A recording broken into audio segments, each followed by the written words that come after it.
Ya, assalamualaikum warahmatullahi wabarakatuh. Tujuan dibuatnya video ini adalah untuk memenuhi tugas dari Bapak Rafael selaku dosen dari pasar uang dan pasar modal di Istiqom BCI, yang dimana materi yang saya bawakan adalah presentasi terkait keputusan disverifikasi portofolio investasi di era MEA. Nah, sebelum masuk ke materinya, ada beberapa hal yang ingin saya sampaikan terkait di mana manajemen keuangan itu memiliki 3 fungsi dalam aplikasinya. Yang pertama itu adalah keputusan investasi, yang kedua adalah keputusan keuangan, dan yang ketiga adalah keputusan manajemen. Nah, yang selanjutnya materi yang akan saya bawakan adalah perlu kita ketahui pertama-tama apa itu konsep dasar dari disverifikasi.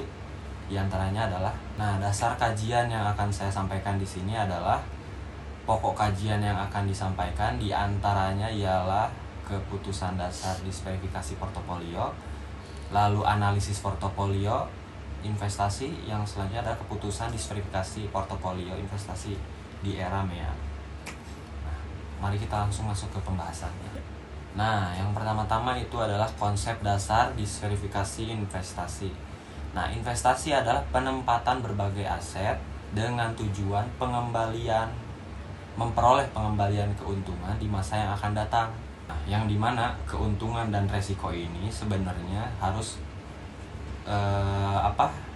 tidak boleh diseimbangkan begitu. Yang dimana sebenarnya investasi sendiri, investor itu ingin mereka mendapatkan keuntungan dari hasil investasi set begitu. Contohnya, investor itu kan sekarang bisa menanamkan saham, reksadana, deposito di bank juga kan, itu termasuk bagian dari investasi begitu. Nah, selanjutnya kita masuk ke analisis portofolio investasi. Nah, portofolio sendiri itu adalah gabungan atau sekumpulan aset baik real maupun finansial. Nah, jadi selanjutnya itu adalah teori portofolio. Nah, yang dimana ini dikemukakan oleh seseorang yang bernama Henry Markowitz. Dalam teori tersebut, beliau mengemukakan hal seperti ini, yang dia bahasakan begitu dalam bahasa Inggris. Do not put all eggs in one bag, yang dimana artinya itu jangan meletakkan semua telur dalam satu keranjang. Nah, kalau kita acukan bahasa tersebut kepada investasi, jika kita menaruh saham atau menaruh semua aset kita dalam satu investasi, ketika aset tersebut mengalami kerugian, resikonya itu sangat besar dan sangat tinggi, yang dimana bisa beresiko kebangkrutan kepada kita dan kehilangan aset gitu.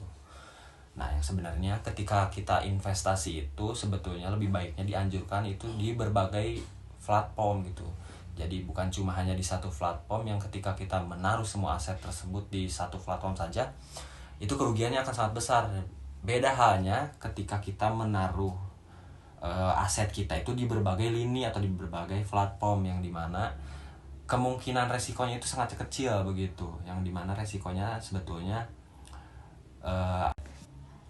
nah, selanjutnya itu adalah keputusan dalam berinvestasi itu didasarkan pada beberapa hal gitu. Sebetulnya ada 2 hal. Yang pertama itu adalah nilai return yang diharapkan oleh investor. Nah, nilai return ini itu adalah pengembalian atau misalkan keuntungan yang didapatkan investor di masa mendatang begitu. Nah, yang selanjutnya ada risiko. Nah, risiko sendiri ini sebetulnya emang harus sebagai investor kita tuh harus siap dengan namanya risiko gitu. Ketika kalau misalnya kita nanam investasi di saham itu, ketika sahamnya naik, ya keuntungan yang akan kita dapatkan bisa jadi berlipat-lipat gitu. Nah, berbanding terbalik ketika saham tersebut turun. Nah, nanti dampak dari saham tersebut turun, ya itu bakal jadi sedikit kerugian juga untuk investor selain untuk perusahaan begitu. Kesimpulan yang bisa didapatkan dari video edukasi ini adalah apa yang telah saya sampaikan. Jadi konsep dasar disverifikasi investasi itu adalah, investasi itu kita mengeluarkan dana atau aset di masa sekarang untuk menghasilkan keuntungan dan juga feedback lebih baik gitu di masa yang akan datang. Sedangkan analisis portofolio investasi itu adalah dasar-dasar keputusan yang kita masukkan dalam portofolio agar ketika kita menghadapi resiko atau keuntungan itu bisa dicatat lebih baik dalam portofolio begitu.